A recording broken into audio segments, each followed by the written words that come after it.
comissão organizadora, especialmente o professor Daniel Rumpierre, pelo convite, e daremos início ao painel de discussão Transparência do Pesquisador à Instituição. O tempo desse painel vai ser em torno de 1 hora e 15 minutos, e este painel será composto por representantes de pesquisadores, gestores e participantes de pesquisa.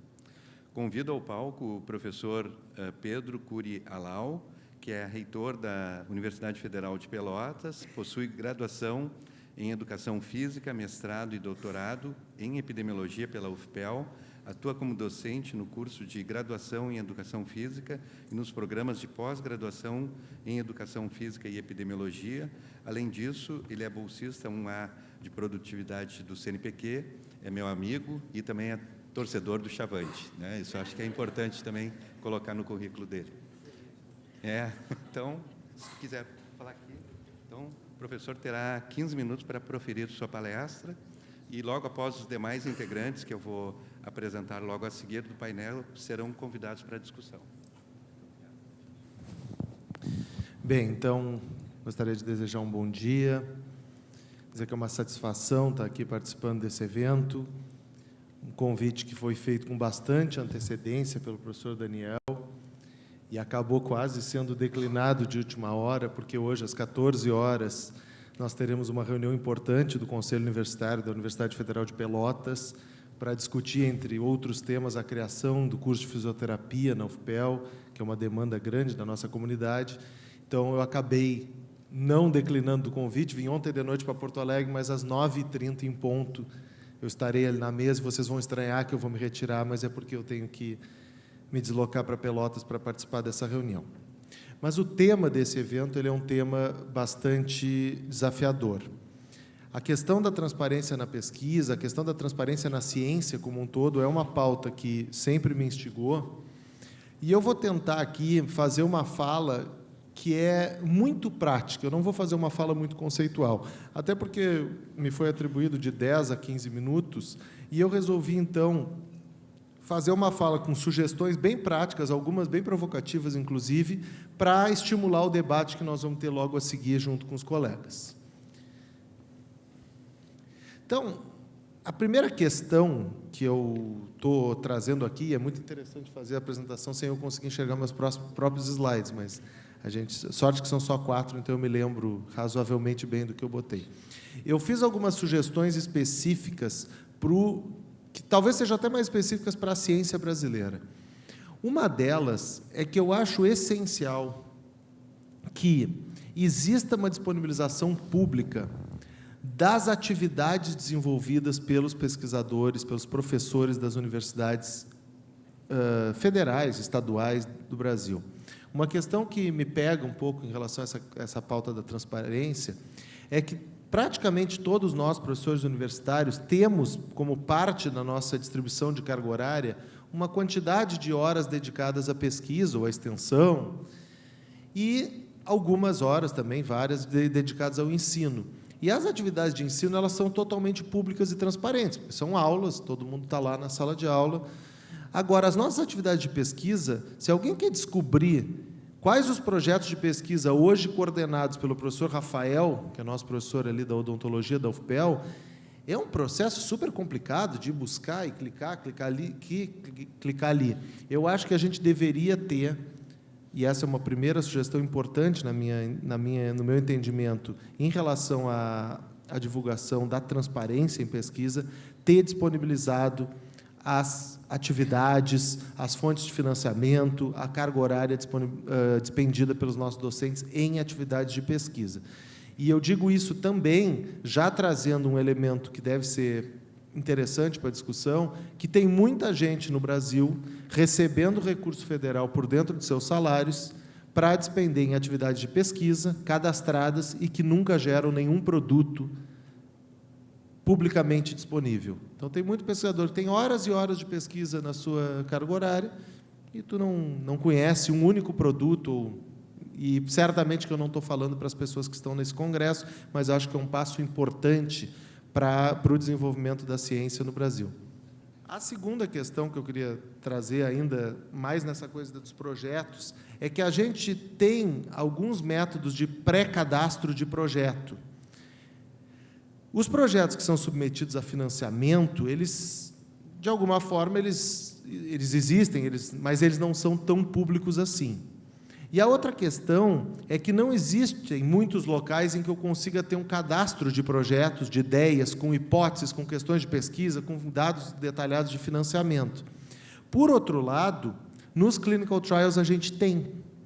Então, eu acho que uma ideia que deve ser considerada é que a gente tenha um cadastro bastante acessível de projetos em andamento, de questões de pesquisa que estão sendo financiadas, questões de pesquisa que estão sendo investigadas, até para evitar uma das pautas principais que vai ser discutida aqui, que é a seletividade da publicação, que gera todas as questões que todos nós conhecemos de viés de publicação. Então, eu tenho um estudo com 8 questões de pesquisa e eu decido publicar as 2 que o resultado foi relativamente na direção esperada pelo pesquisador. Então, eu acho que esse cadastro público de projetos também seria um grande avanço que a gente deveria tentar investir.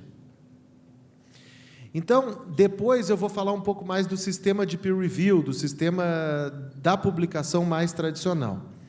E aí, assim, a primeira coisa que eu vou defender aqui, que é uma construção de mais tempo, que eu sempre defendi, sempre fiz na prática, é o processo de revisão por pares completamente aberto. E aí eu já vou fazer uma declaração também aqui no começo dessa fala, de que eu não sou contrário ao processo de peer review, eu não sou daqueles que defendem que o peer review tem que acabar. Eu acho que o processo de revisão por pares ele tem que ser muito qualificado, mas eu acho que ele tem o seu valor na ciência. Então, a primeira questão é que o processo de revisão por pares ele tem que ser completamente aberto. E não é aberto só dos revisores, ele tem que ser aberto dos editores também.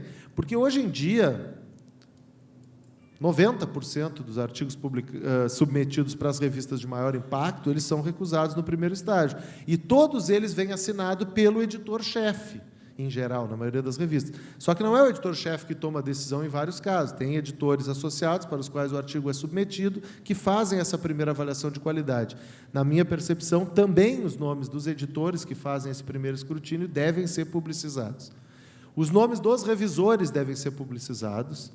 Por quê? Porque, quando a publicação do artigo está disponível, houve colegas pares que entenderam que aquele artigo deveria ser publicado. Então, quando a gente vê aqueles experimentos que estão muito disponíveis na literatura, da pessoa que submete um artigo com dados inventados para 50 revistas e 8 delas aceitam, ou 9 delas aceitam, e fica lá publicado, tem que se compartilhar a responsabilidade não só com os periódicos, mas também com os revisores, que entenderam que aquele artigo estava adequado para a publicação. Então, eu acho que a gente deveria trabalhar sempre com um sistema de revisão completamente aberto, e já faço isso na prática, e até tem uma situação atípica que acontece. Quando eu sou revisor de artigo, eu sempre assino a minha revisão. E, muitas vezes, a minha assinatura não vai para os autores. A revista tira por conta própria, e aí eu acho extremamente inadequado. A segunda questão que eu acho que nós estamos nos encaminhando a isso, é a questão do Open Access universal. Existe uma discussão bastante importante na ciência hoje de que o mercado das publicações é um mercado que predominantemente é dominado pelos atravessadores, porque existe um conjunto de editoras e etc., que dominam o mercado, tornam o processo de publicação caro e dificultam o acesso a algumas publicações científicas ainda, embora isso esteja mudando. Então, tem uma série a Wellcome Trust da Inglaterra, vários dos editais do NIH, que é obrigatório que as publicações sejam feitas em revistas de Open Access, e isso é uma coisa que eu defendo muito forte. E o terceiro, que é a terceira questão que eu acho essencial de ser discutida, é que a gente evoluiu muito em tecnologia, e nós temos tecnologia disponível para fazer muito mais do que a gente faz hoje E aí eu diria que a ciência, estranhamente, ela está muito desatualizada em termos de utilização da tecnologia. Então, eu vou propor entre esse slide e o próximo algumas coisas para a nossa discussão. E uma questão, assim, talvez inicial para a gente discutir, é que, como eu disse que eu sou favorável ao sistema de peer review, mas eu também não posso dizer que sou favorável ao sistema, à lerdeza do sistema de peer review que existe hoje. E aí eu botei, inclusive, uma meta para provocar aqui. Tem que ser metade do tempo. Existe tecnologia disponível para que a gente reduza o tempo entre a submissão de um artigo e a disponibilização dele, seja no formato que for, a head of print ou qualquer coisa assim, tem que ser cortado pela metade. Porque não dá para definir um período, porque as revistas têm estágios diferentes, mas a minha lógica seria, tudo que é revista do mundo tem que ter uma meta até o não sei quando, de diminuir pela metade a média de tempo que disponibiliza. E a outra coisa é a questão da interatividade. Então, eu estou querendo usar o termo Letters to the Editor 2.0. O artigo ele vai seguir tendo esse processo, na minha sugestão que ele fosse muito mais rápido o processo de publicação e de revisão, mas os comentários sobre os artigos eles têm que ser modificados consideravelmente. Hoje, se o professor Odir publica um artigo e eu tenho críticas a esse artigo, tem todo um processo burocrático que é quase que a submissão de um novo artigo. Então, eu mando uma carta para o editor analisa a minha carta, aí dá não sei quantos dias para o Odir responder. Essa não é a realidade que a gente vive. Então, o meu entendimento é que a gente tinha que ter um sistema muito parecido com as interações que a gente tem em redes sociais para comentários rápidos sobre os artigos. Ah, professor, mas isso já existe. Sim, algumas revistas já têm, tipo blogs ou sistemas para comentário rápido de artigo, mas eu acho que a gente precisaria, basicamente, de um PubMed novo.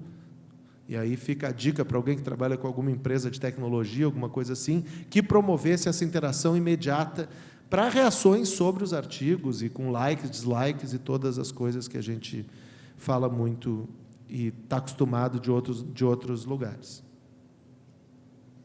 Por último, só para não deixar de falar, a questão da política de acesso aos bancos de dados dos colegas é uma questão que dá muita polêmica.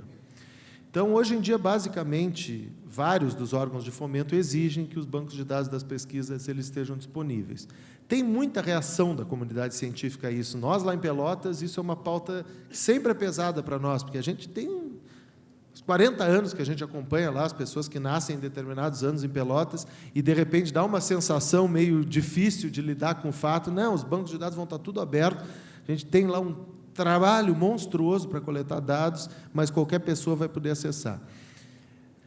Só que o fato de que qualquer pessoa pode acessar é uma grande vantagem. Então, não tem como a gente não defender fortemente a questão do acesso, da disponibilização dos bancos de dados, e que as regras e as cláusulas que são criadas para dificultar isso, elas precisam ser diminuídas em todos os níveis. A gente precisa cada vez mais de acesso rápido ao banco de dados, até porque uma das premissas fundamentais é a principal crítica.